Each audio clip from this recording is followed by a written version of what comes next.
Hey guys, Infidel1258 here. Today I want to share with you some thoughts and our comments between myself and Jim Morgan around the new tower defense game. This is kind of the good, the bad, and the ugly about how we feel about it. What are our reservations, if any? Are we excited? Are we going to buy? But also then we talk about vouchers, because vouchers are going to have this connected exchange due to the use of them to buy tower defense packs. And so if that sounds interesting, stick around, stay tuned. If you want to be live for these future conversations between me and Jim on Splinterlands TV, come 9 to 11 Pacific Standard Time on Splinterlands TV. Thanks so much. Have an amazing day. God bless. Guys, good chat, good conversation. I'll appreciate it. Thank you for the comments tonight, guys. But yeah, there's tons of things in here. I haven't formally commented in a significant sense on the tower defense. Let's spend some time there. Look at it. Can you go ahead and click it? Yeah. I don't. All right, so it looks like upgrading abilities, those things on the left. In the corner here? No. Where that building's at? These look like, look at how this got a meter. I think this is like a spell, and you can spend you can spend 5,000 of whatever that is. Oh, no. So those are the towers. Okay. The things on the right, those are the spells. You're right. It seems like. Yeah. But I'm right though that it costs 5,000 to activate this one, and you only have so much of that currency. Right here, you got infinite pretty much, but the idea is that you're going to have like a limited amount of this currency, and you're going to need to build the most sophisticated and I guess resilient tower defense system in the right pathing and everything to survive the most number of rounds. And then you can drop spells presumably as you go along. When things get really hairy, you can add one more tower if it's not on cooldown, or drop one more spell if it's not on cooldown. Right, Jim? And you also, so then you see that character at the top, the little bow lady. Yep. So she's going to be like some airdrop, I think they were saying, that you'd be able to get. So then you can also have these little characters inside your game that you're able to move around, and then you're able to have them attack as well. I think they called them heroes. What? Yeah, I think they called them heroes. What did I say? You said little guys, I think.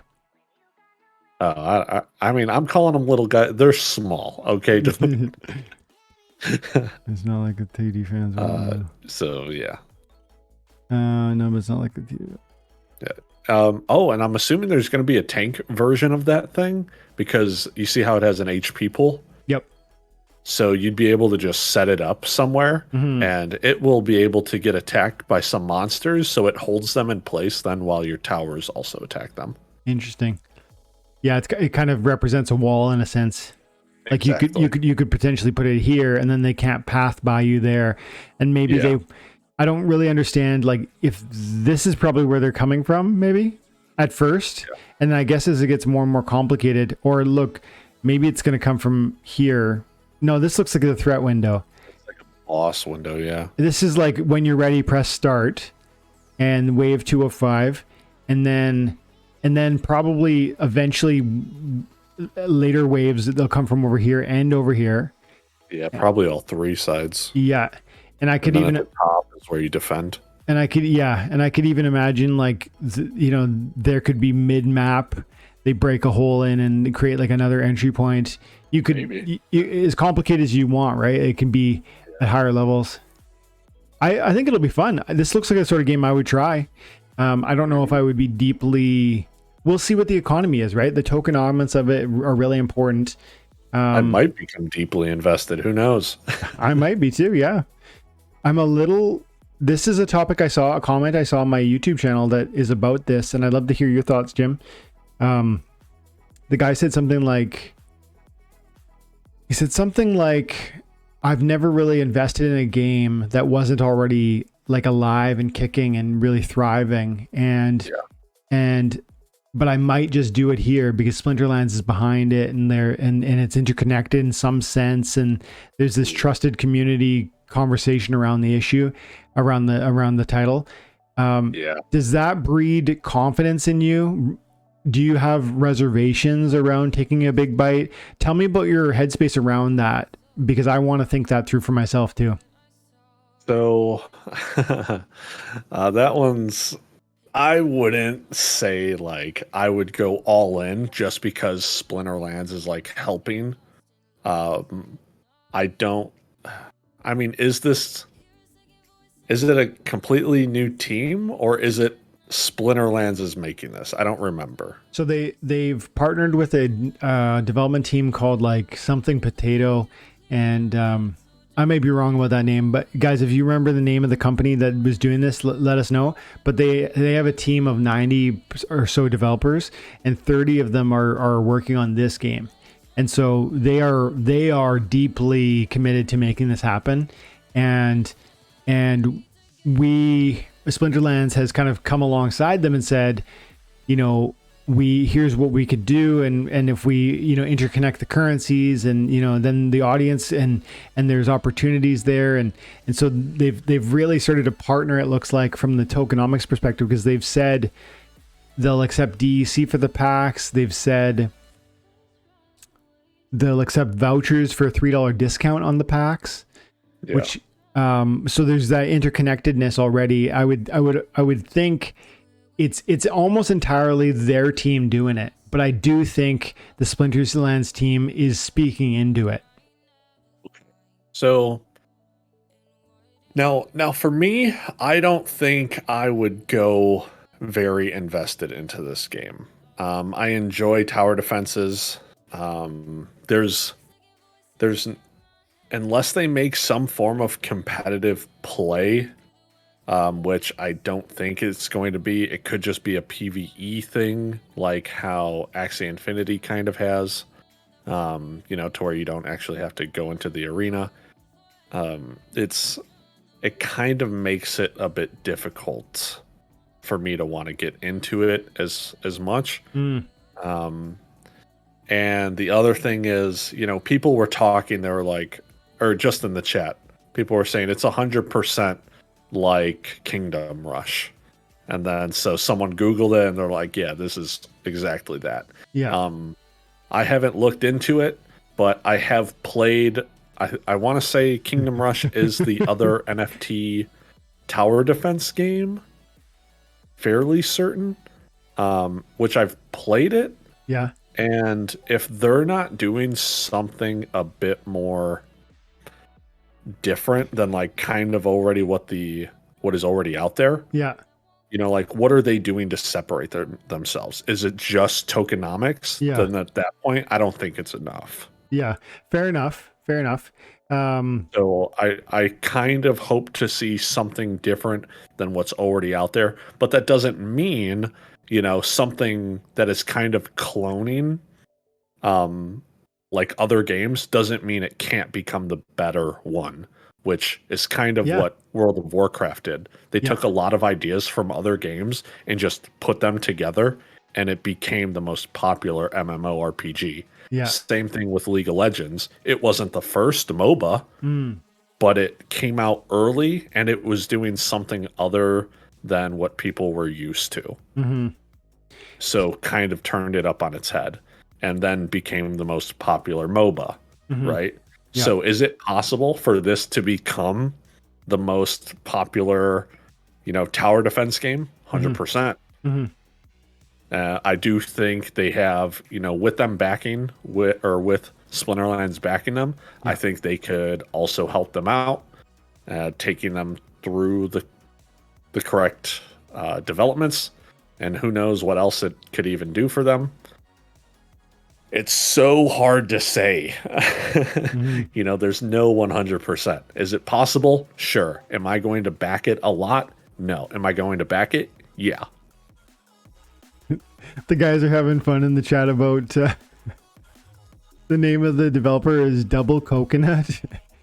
And I said, oh, is that what they're talking? Yeah. I didn't even know. And then Dr. Stealth says, Double Coconut, like Rex said. And then he goes, potato something, lol.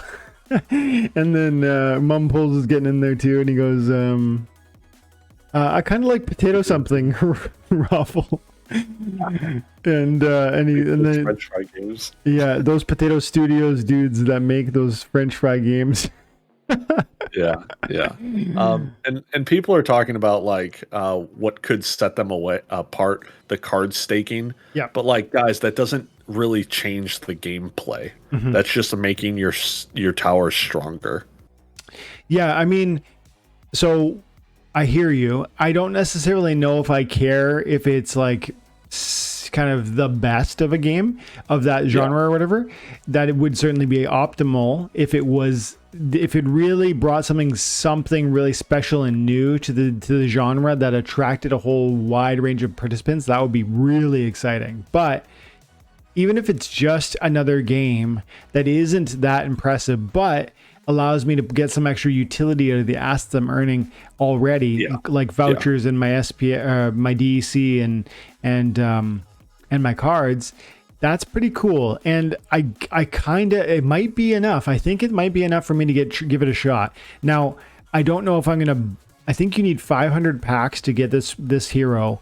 She's a promo card. I think it was 500 packs, and it was $8 a pack. But you can get the packs for $5 plus a voucher, which is interesting because it is one more way that they're anchoring the voucher at $3. Now that anchor is irrelevant because the market just doesn't see that connection. We're not acknowledging that, but vouchers are continuing to pop. Vouchers are $1 right now, guys. They were, holy cow, vouchers are like just going parabolic right now. Like, we'll see if this keeps up, but you know, they might literally be $3. I'm not saying go and buy them. Please don't buy them on my, this is a time where I never buy. Let me be 100% crystal clear.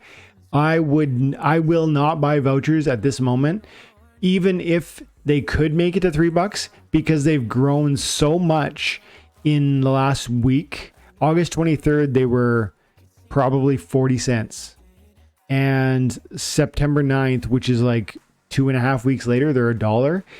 That's a lot of appreciation. And I personally don't buy green candles. I only buy when things are dying and they're dead and people say it's over.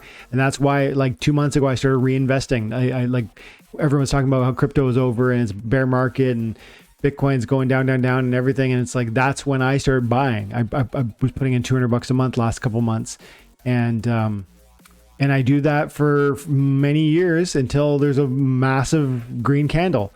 Maybe this will go to $3, and that would be awesome for people. Like, I know Bulldog bought a ton of vouchers. Awesome. Love it. I love seeing big wins in our community because it's excitement. It's going to breathe kind of energy into the community. But I won't be on that train. That's how I feel about it. So, but this is cool. This is really cool. 98 cents. That's wild. And games like that this is part of it. But also that pump to 98 cents is definitely a product of Matt's announcement in Discord today. Again, I don't want to bring it up because I will lose Jim's video, but Tails did a video on this. If you haven't seen it, go watch Tails' video. Tails from the Cryptmancer. He covered the in the announcements window on the Splinterlands Discord. You'll see Matt announced today. Next week, I'm going to be on the town hall again. We've got a big announcement to give. It's going to have something to do with art. And he said, don't worry. Older players will have priority opportunity to buy it because they already have vouchers, and meaning you're going to need vouchers for it. And on that news, that kind of hype announcement of an announcement, it seems that we saw more price appreciation. I actually was going to do a video today, and maybe we can spend a few minutes talking about this, Jim, but without pulling up that comment. I don't like that kind of comment. I've seen a lot. Like, I love this game and I love what Matt's doing. I think he's a genius. He and Aggie and the whole team are amazing. I've got so much respect, but I don't like that kind of announcement. It strikes me as like, and Matt doesn't usually do that sort of like, hey guys, let's get hyped sort of comment. So it's out of character. So I will give him tons of grace in this, and I'll say, like, he doesn't usually do that. but I don't like that kind of announcement. Like, what is it? There's nothing there. You're telling me there's gonna be another announcement. The announcement could have just been, hey guys, I'm gonna be on next Monday. That'd be cool to see, and in and of itself would spark conversation. But it just felt like to me, let's pump voucher prices. And do you remember a few months ago when Matt would be talking about aggro being like, hyping certain things up, and he was like, I'm not really like that, like you're saying now. But then he saw the light at the end of the tunnel with everything with Splinterlands, and he became a lot more excited about things. Yes. Yeah, I do remember kind of him definitely I think energy that level. could partially be the reason. And with him talking more to the other people working there, he probably just wanted to say it like that. I don't know. But there is a lot of stuff happening, he is excited. Yeah. So there definitely is. And that's the other thing too. Like the way I just said it makes it sound like they're blowing smoke, and I don't think they're blowing smoke. I think there will be cool announcements on Monday or Tuesday or whatever it is. And I don't think he is usually a hype man. I think he probably, whatever it is, he is deeply excited about it. And that's the thing. If he's excited and hyping something, I think people need to be ready. And the thing is, I agree with that, and yet I read it and I thought to myself, I don't know. I almost did a video. I was like, I don't know if this is helpful. Like announcement, because that used to happen a lot. Like last bull run, like not 2020, 2021. I mean, like 2016, 2017. There was always new projects who were going to do an announcement of an announcement. There was a tweet. There was a live stream on about how in 2 weeks' time or in 1 month time, like the big announcement is happening, and it was like it was kind of a meme, like, there would be even announcements of announcements for the big announcement. And you're just like, where does it end? So like, talk to me when there's something to show is what I kind of, the way I think about it.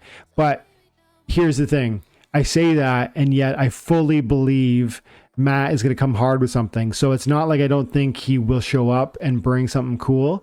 So that's, but I just don't know how much value I think that sort of comment adds is I guess all I'll say. Real quick. So Rondon is saying it is a special guest, a very special guest, not just someone you wait to be done talking so you can listen to Matt. Not someone say that part again. Read it. Not just someone you wait to be done. Okay. That's exciting. Pays to have Matt, Ron in the chat. Dwayne doesn't just read your chat. You pleb. He's talking poop earlier. Yeah, he is. And then he was like, it's so much funnier because Dwayne's not reading it.